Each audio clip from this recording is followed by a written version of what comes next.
Hi, everybody, and welcome to the homecoming edition of Bengal Magazine. On the show today, we're going to talk football, and Jerry Boyce, the head coach of the Bengals. And Jerry's bringing along his senior defensive end and co-captain, Brian Greene from Syracuse. And then we're going to go outside, and women's soccer, Nick DeMarsh joins us. And Nick is bringing along Shaunta Pyles, a senior midfielder from Hilton, New York. And then Bumkoth Jiak, our outstanding cross-country runner, is joining us. Bumkoth's going to talk a little bit of cross-country, but really how he got here to Buffalo State and his wonderful artwork. So we've got an action-packed show. Stay with us. We're going to come right back and talk football.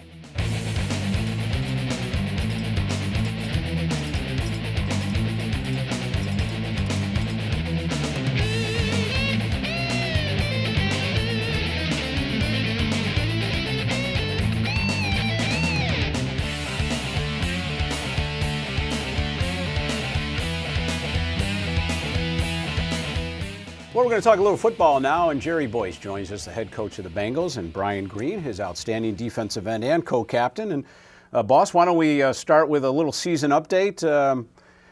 Off and running, is it where you thought the Bengals would be right now? Are we a little ahead of the game, maybe a little behind the game right now? Good question, Tom. We are exactly record-wise where we were last year at this time. That's right. Had a very good start in the first two games. And we're pleased with our play. Disappointed in our last week's go, you might say. So, are we ahead? Yes, I believe we are. Primarily because I think that, and a lot of it has to do with Brian and Casey and the seniors. I think our leadership is doing a great job. But we got a little bit of a dent this past weekend, so it'll be anxious to see how our team responds to that adversity that we faced. Well, we'll talk a little bit about that dent in a little bit. But Brian, I'd like to get your opinion of how the season's going as compared maybe to this spot last year. Do you sense the team basically ahead of the game a little bit? Absolutely. It's a different view this year compared to last year. You know, it's a lot of determination. Last week was just a bump in the road, a learning lesson. Well, let's talk about that bump in the road. Whitewater came in here and pinned a loss on us. At the time, 15th ranked team in the country, now 12th. I read your comments after, Jerry, in the newspaper, and you were talking about watching the film on Sunday and maybe deciding if the team's going to watch this game or not. Did they? And what was taken out of that game? Oh, absolutely, Tom. Win or lose, you go through the process because it always works out. You're never as bad as you think you are. You're never as good as you think you are either. We did some very good things on Saturday, but we had some breakdowns, and sometimes it was 10 guys doing exactly what they were supposed to do and one guy not. Right. And in any team sport, it takes all 11 or all 5 or whatever the case is. So that was, we had some execution issues there. The disappointment is that once the snowball started coming down the hill, we didn't stop it. Right. And it just became that avalanche. So we didn't counter with their punches. So when I use that word disappointing, that's what I was disappointed in. But, as Brian said, that is one game. That's right. And there should be some lessons learned from that. And Brian used, I think, a very good word there, and that's the determination. Because for whatever reason, I don't think we had that this past Saturday. Whitewater certainly did. Let's talk about that, Brian, from your perspective. Here was a team that the Bengals went in and snapped a 46-game win streak, 3-time national champion, did it at their place. Kind of knew that they might be coming in with maybe some smoke coming out of their ears. Did you sense that the team, meaning the Bengals, were ready? Were you guys? What lessons did you take from this game? The lessons I took from this game was to always play Bengal pride football. Okay. And we didn't play Bengal pride football on Saturday. We have to understand who we are and our swagger as a unit. And I think we kind of forgot that on Saturday. And the lesson that I learned from it is to always play our game. Yeah, you have only 10 or 11 games, and then the playoffs, hopefully. So every game does matter. I want to stick with you for a minute, Brian. You come here from, I got to read this right, Oklahoma Panhandle State University with a big smile on your face. First of all, you're from Syracuse. So how is the road from Syracuse to Oklahoma to Buffalo State? How did that go for you? Well, out of high school, I didn't have the greatest grades, Okay. so I ended up playing a little JUCO community college ball at ECC. I was actually in contact with Buffalo State before I accepted the scholarship down to Oklahoma. Decided to go that route, and I missed home terribly. Okay. I missed my grandmother, I missed my family. So I decided to come back after one semester, called up Coach Boyes, and he accepted me with open arms. How about that? Yeah, that's a long ways away from Syracuse, New York, that's for sure. And what do you have in Brian here? You welcomed him back. What does he give you on the football field? I guess I would put it in the leadership role, not just as a starting player. That certainly helps in the stature of being a leader. But Brian, first year was with us last year, and he started to emerge, being a little bit vocal, something that we sorely missed, you might say. And that just kind of kept on building. At the end of the season, our team, the players vote for the following year's captains, and the seniors on the team have a voice in that. And not surprisingly, but a little bit to me, where Brian was one of our top vote getters after just 1 year being with us. Right. And it was because of his show as wanting to be a leader. So it was a great confidence from the team that they really appreciated Brian and respected Brian for his role of being a leader. Coach, we have about a minute and a half left in the segment. We now move into the part of the season that's really important, and that's conference play. And the Empire 8, what can you tell the viewers about the Empire 8? What kind of brand of football will they see with this conference? Well, I would argue with a lot of people, Empire 8 is one of the team for team, one of the toughest, most competitive conferences in Division III football. We spent a number of years in the New Jersey Athletic Conference. That's right. But team for team, this is a much parity type of a conference, and it showed last year. Any team can win on any given Saturday. So there is nobody there to take lightly. You have to play at your level of play every Saturday. And Saturday is Ithaca, and I probably ask you this all the time, but you had played there, quarterbacked them to greatness, and is there a special feeling in your heart whenever the Bombers come to town or whenever you go there? Well, I guess there is somewhat, Tom. In a lot of ways over the years with people leaving and my old coach being there and not there anymore and has since passed away. It's not what it used to be, but it's still Ithaca College. That's right. And kind of friends and things of that nature. And when you play against a friend, you always want to beat them. Sure. That'd be a hell of a win, wouldn't it? Well, that's this Saturday, gentlemen and viewers. Saturday is homecoming. Ithaca College is here, and it's a 12 o'clock game. Tickets are just $5, and it's going to be 75 and sunny, so why not come out to Coyer Field and watch some great football on Buffalo State homecoming. That's going to wrap it up. Thank you, gentlemen, for being on the show. And as we take a break, I do want to mention our Tim Horton Athlete of the Week, and that's Mickey Tinnerman. Mickey is a freshman health and wellness major and scored her first collegiate goal when she actually stole a pass from the Westminster defender and beat the goalkeeper with 9 minutes remaining in a 1-0 win for the Bengals. So congratulations to Mickey. She is the Tim Hortons Athlete of the Week. Stay with us. We are going to talk women's soccer when we come back.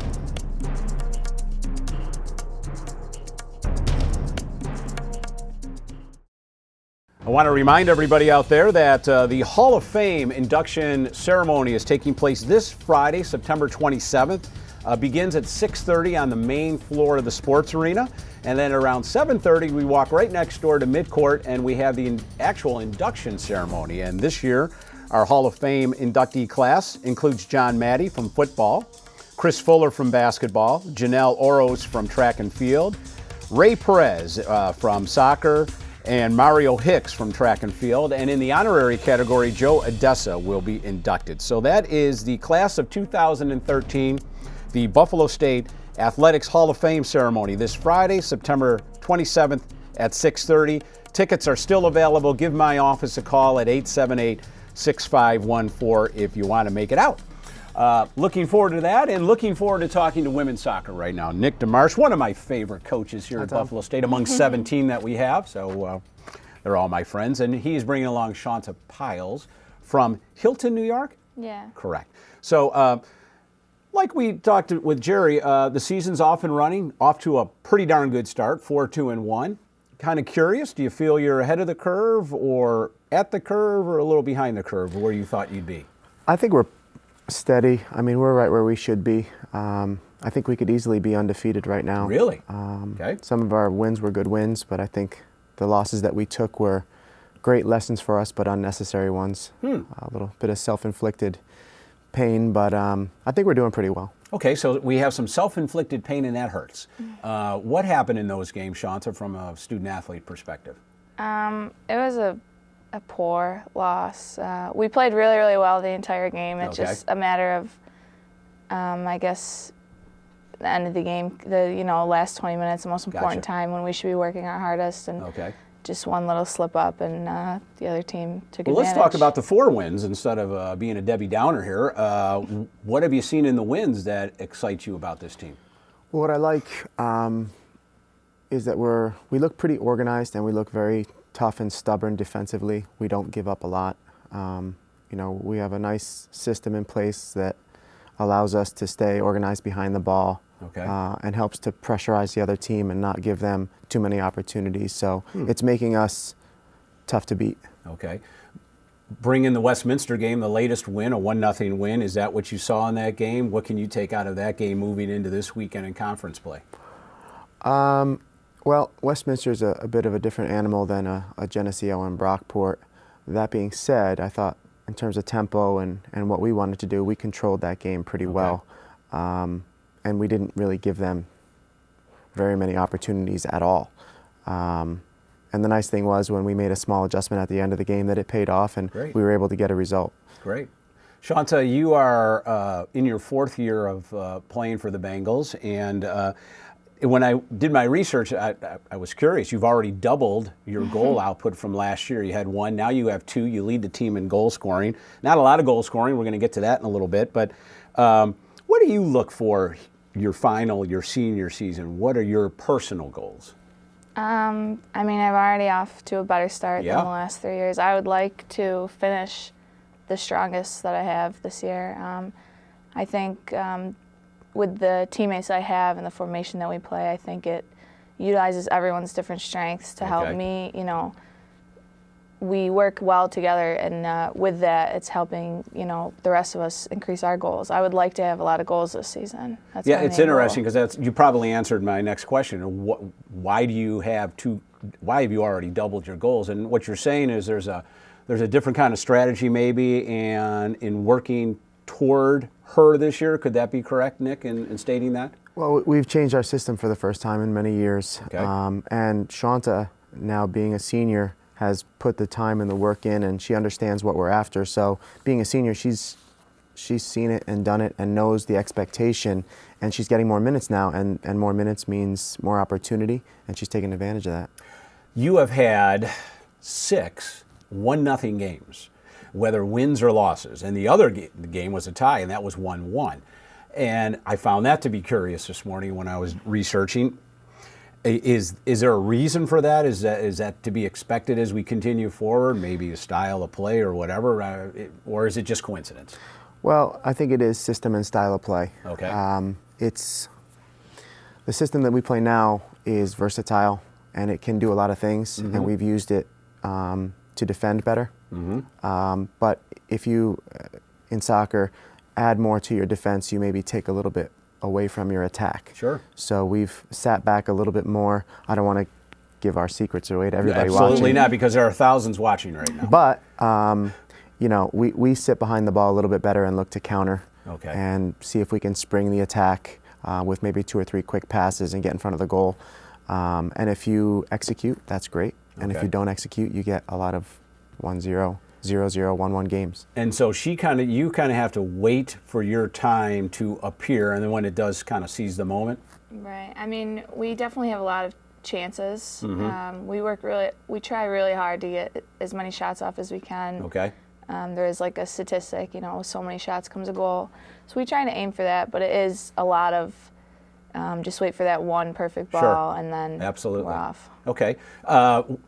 Do we carry that into this weekend? Conference play starts, and we take on Geneseo Friday, and that's a 4 o'clock start, and then take on Brockport, and that's also at 4 o'clock on Saturday. So this is the type of style that we can see not only from the Bengals, but maybe other teams in the conference? Yeah, when we play Geneseo, it's a mirror. They're going to play the same system as we do, and they have very similar results as we do. Very low scoring games, defensive battles. They kind of park the bus in front of their goal and don't give up a lot, and so do we. So it's going to be an interesting matchup Friday, and then Saturday, Brockport is very physical. They're scoring a ton of goals. They have 35 players on their roster. So 35 players. They come in waves, so you have to. That's a football team. Yeah. Holy smokes. So you have to be organized and not allow any 1v1 breakdowns. Okay.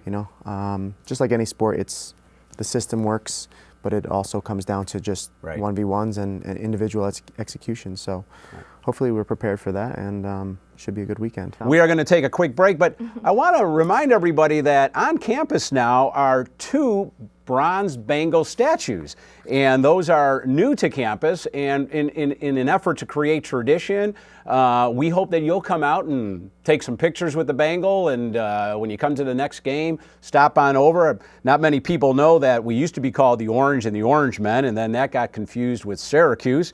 Then we became known as the Billies and the Teachers and the Normals, and back in 1969, believe it or not, is when the Bengals was created. The basketball team actually went into a basketball game with a nickname, and then at halftime, the winning nickname was announced, and that was Bengals. And we've had Bengals since 1969. And then in 2001, 2002, the current logo was designed, and that's where we are right now. So just want to alert everybody that these 2 Bengal statues, one is located in the main entrance, outside the main entrance to the sports arena, and the other one in the Union Quad right next to the library. So come on out, enjoy some tradition, and get your picture taken with the new Bengal. We are going to take a break right now. When we come back, Bumkoth Jiak, our cross-country runner, will join us.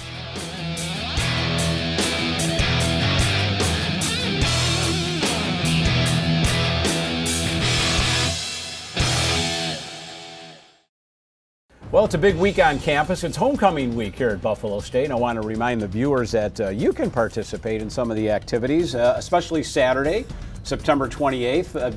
The actual parade starts right outside the sports arena. It's about 1.5 miles, and it goes through some of the streets in Buffalo and returns back for a tailgate party in the sports arena.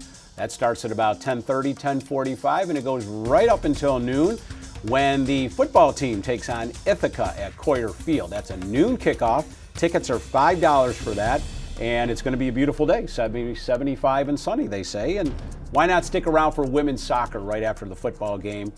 That's at 4 o'clock, women's soccer taking on Brockport. So come out and join us for homecoming here at Buffalo State this weekend, the 28th of September. I am now joined by one of my favorite student athletes, and there's 400 of them here at Buffalo State, and Bumkoth Jiak, our terrific cross-country runner, a sophomore from Syracuse, but we're going to find out he's from other parts too, and that's an interesting story. So Bumkoth, welcome.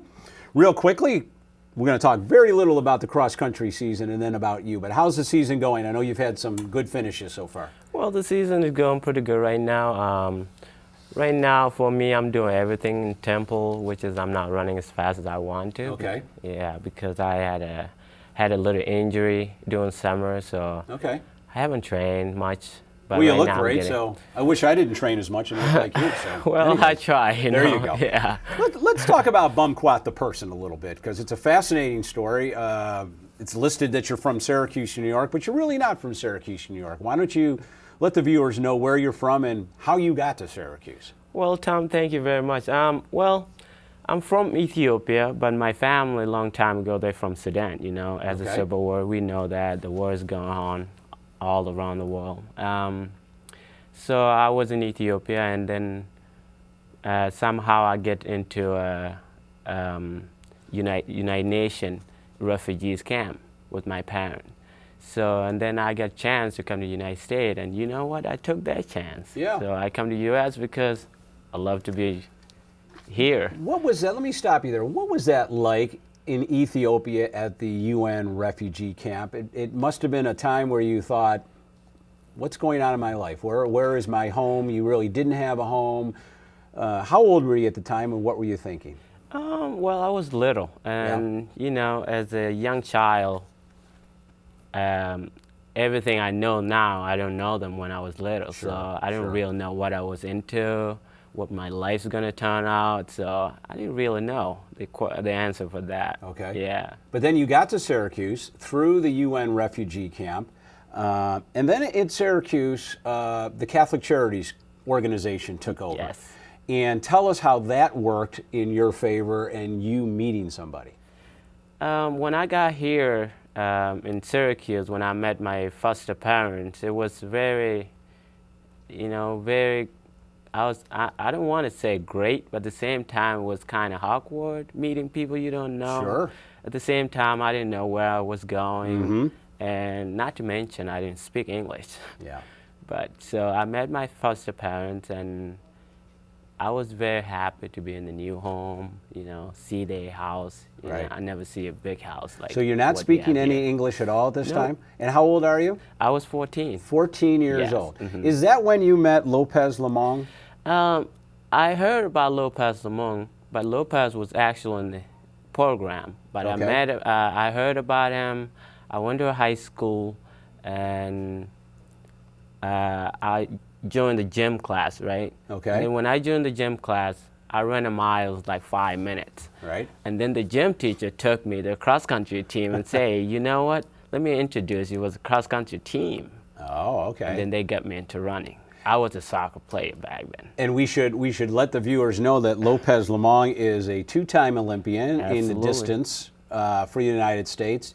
Have you met? And he's an idol. He's your idol. Yes. No question. And have you met Lopez? I met Lopez. And what was the inspiration you got from that? This past spring. Oh, this past winter, actually. Okay. So I met Lopez for the first time. I've been searching for this guy for years. You found him. For years. And then this past winter, I finally found him when my coach took me to New York City for a race. Okay. Yeah, and then I met Lopez right after he broke the American record indoor track. And at that moment, I'm telling you, I couldn't talk. Wow. Yeah, the guy was like talking, he's telling me he knows about me. I didn't know how he did, but he knows about me, and even he was asking me this kind of question. I was like, I had no answer to them because I was just staring at him. You know, what an inspiration! So pumped. And you're still in contact with him as you race? Yes, I do still in contact with him. How about that? It was great. Bumkoth, that's a fascinating story. We could spend hours just talking about that, and yet we have about 4 minutes, and I want to talk about your other passion. There's running, and then there's art. You're majoring in art, and we are seeing now 2 examples of your artwork. Why don't you explain what type of style we're looking at, first of all, and where you get your inspiration from?